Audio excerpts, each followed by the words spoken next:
শারদীয়ার প্রাক্কালে খুশির হাওয়া পদ্ম শিবিরে। কংগ্রেস ও সিপিএম থেকে 3 নেতৃত্বের যোগদান বিজেপিতে। পুজোর আগে বিজেপির পাল্লা ভারী। সিপিএম ও কংগ্রেস থেকে 3 নেতৃত্ব যোগদান করলেন বিজেপিতে। যোগদানের পরেই বিজেপি বিধায়কের দাবি, বেশ কিছু পঞ্চায়েত এসেছে হাতে।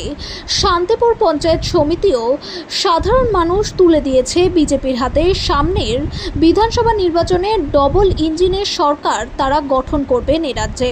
মঙ্গলবার নদিয়ার শান্তিপুর ফুলিয়ায় এই যোগদান পর্বের আয়োজন করা হয়। যদিও রানাঘাট উত্তর পশ্চিমের বিজেপির বিধায়ক পার্থসারথী চট্টোপাধ্যায়ের হাত ধরে সুব্রত প্রামাণিক কংগ্রেস, সুধীর রক্ষিত সিপিএম ও কংগ্রেসের বিশ্বজিৎ সরকার নামে এই 3 নেতৃত্ব যোগদান করেন। যোগদান পর্ব শেষে বিজেপি বিধায়ক পার্থসারথী চট্টোপাধ্যায় বলেন, এই 3 নেতৃত্ব দলে থেকে কাজ করতে পারছিলেন না।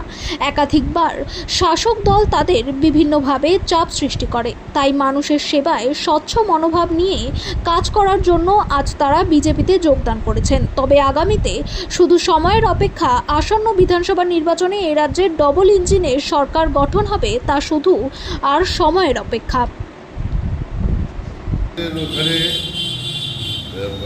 বেলঘরিয়া ওয়ান কংগ্রেসের যিনি আগে প্রার্থী ছিলেন পঞ্চায়েতের, সেই জয়েন করেছে। তার সঙ্গে আরও 30 জন এবং মার্ক্সবাদী কমিউনিস্ট পার্টির বরিষ্ঠ একজন কর্মী ছিলেন, সেও জয়েন করেছে। তার সঙ্গে আরও 20 জন, মোট 50 জন আজকে কংগ্রেস এবং সিপিএম থেকে ভারতীয় জনতা পার্টির প্রতি আস্থা রেখে এবং মোদীজির প্রতি ভরসা রেখে, বিশ্বাস রেখে বিকশিত ভারতকে এগিয়ে নেওয়ার লক্ষ্যে তারা আমাদের সঙ্গে যুক্ত হয়েছে।